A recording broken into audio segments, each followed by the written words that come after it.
मैं ब्रजेंद्र आप जैसा ही एक छोटा कार्यकर्ता हूँ। ये कृषि वाला सत्र था, तो खेती पढ़ी नहीं मैंने, खेती की है। और वर्तमान में खेती पर देश भर में जो जो लोग काम कर रहे हैं, अच्छा काम कर रहे हैं, उन सबको खोजना, उन सबको जोड़ना, उनको एक दूसरे से मिलाने का काम करते हैं।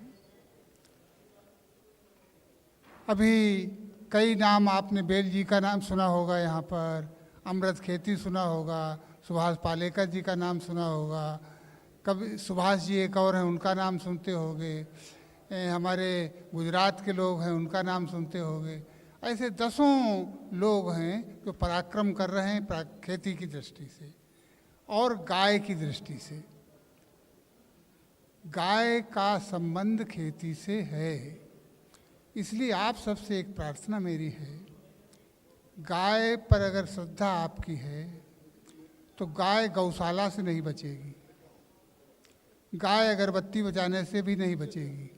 गाय जब किसान के खूंटे पर होगी तभी बचेगी, नंबर एक।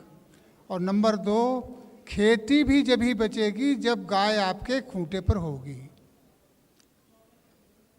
नंबर तीन, आपका स्वास्थ्य, आपका पर्यावरण, वो भी तभी बचेगा जब गाय आपके खूंटे पर होगी।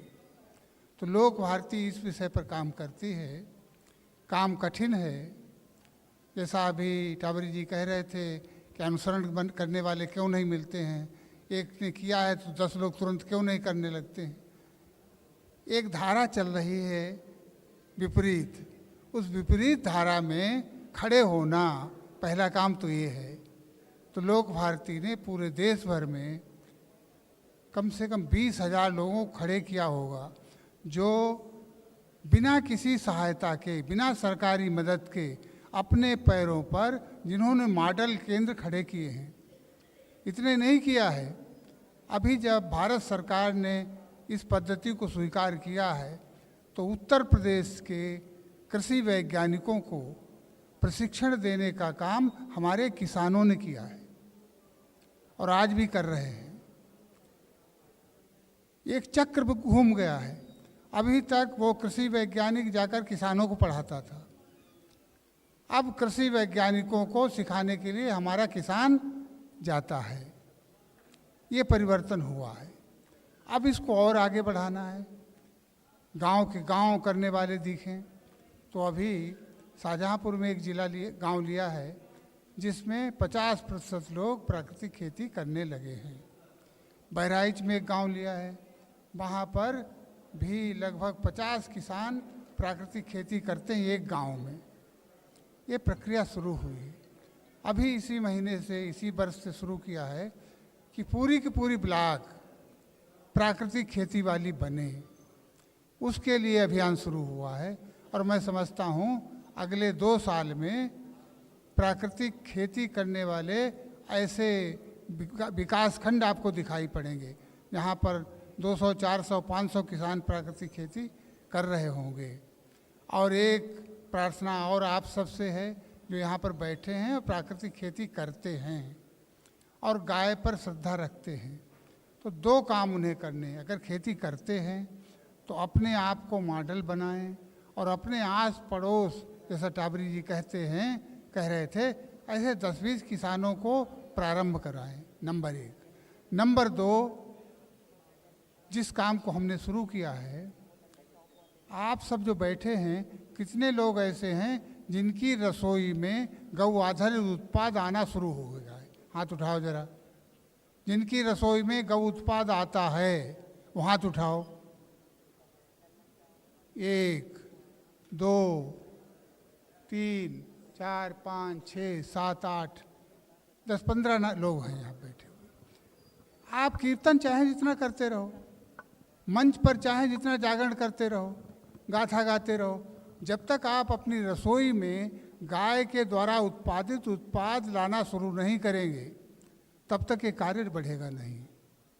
इसलिए पहला संकल्प आप लीजिए, आपकी रसोई में अगर आपको जो चीज़ मिलती है, पहले तेल मिल जाता है तो तेल लाना शुरू करो, आटा मिलता है तो आटा लाना शुरू करो, दाल मिलती है तो दाल का उपयोग शुरू करो। आपके घर का सबसे कम बजट रसोई का है और सबसे बड़ा बजट है आपके बीमारियों का।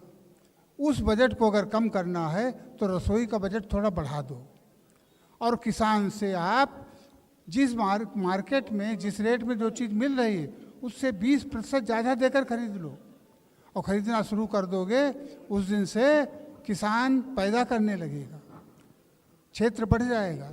एक चीज़ और आप सबसे प्रार्थना है मेरी, आपके घर में जब कोई बच्चा जन्म लेने वाला होता है तो प्रत्येक व्यक्ति विचार करता है जन्म लेने से पहले कि नर्सिंग होम कौन सा होगा, हर एक सोचता है।